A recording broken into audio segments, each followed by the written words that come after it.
Bonjour à tous, bienvenue sur Évanence littéraire, devenu un site internet depuis peu et qui est une page sur Facebook depuis janvier 2017. Je suis Évangéline Brunois, chroniqueuse littéraire depuis 6 ans, autrice de plus ou moins 1200 chroniques concernant je ne sais combien d'éditeurs et d'auteurs que je remercie du fond du cœur pour leur confiance renouvelée pendant toutes ces années. Je vais vous lire aujourd'hui une chronique que j'ai écrite le 23 septembre 2023, qui est donc ma propriété intellectuelle, concernant L'incendiaire de Notre-Dame de Sylvia Schneider, paru en juillet 2023 aux éditions Les Presses littéraires, 252 pages. Le phare de l'île de la Cité était en feu. Le ciel avait pris ce jour-là des teintes rouge-orangé d'un tableau de Turner. Vous souvenez-vous où vous étiez quand la cathédrale Notre-Dame a brûlé? Moi, oui. Et je ressens encore la peine immense de voir celle qui avait accompagné mon enfance abîmée, partir en fumée. Je n'ai même pas pu depuis retourner sur les lieux, mon chagrin étant encore vif ainsi que ma sidération. Nous étions le 15 avril 2019, et le couple de Faucon-Cresserelle, ayant trouvé refuge jusque-là, avait disparu depuis la catastrophe. Reviendra-t-il? Que s'est-il passé? Y a-t-il un coupable? Est-ce un accident? Comment un monument aussi symboliquement important a pu être la proie des flammes?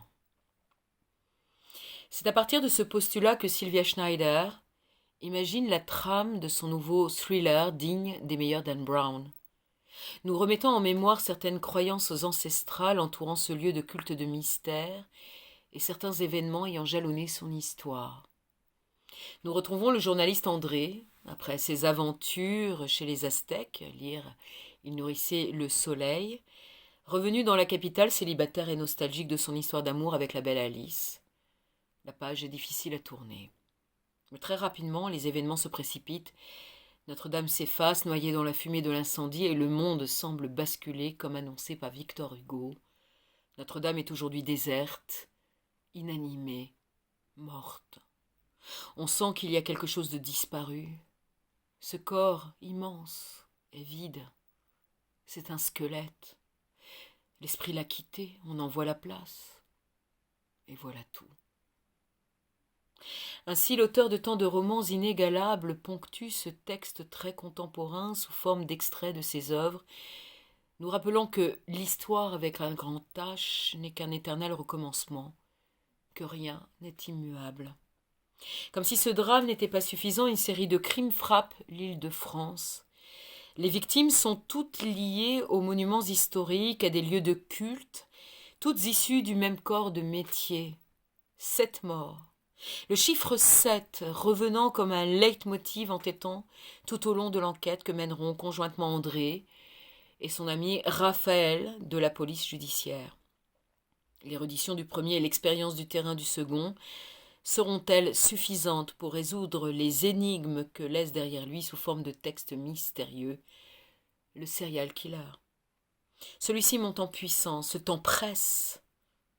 Un polar foisonnant et passionnant, sans baisse de rythme. Un tandem particulièrement affûté dans Paris, ville des ténèbres et de la peur. Je ne vous lirai pas la 4e de couverture, qui est la propriété intellectuelle de l'éditeur, mais je vous invite évidemment à aller sur le site internet Évanence littéraire et sur la page Facebook du même nom. Je vous rappelle la date d'édition de mon texte, le 23 septembre 2023, concernant L'incendiaire de Notre-Dame, de Sylvia Schneider. Je vous remercie infiniment. À très bientôt. Au revoir.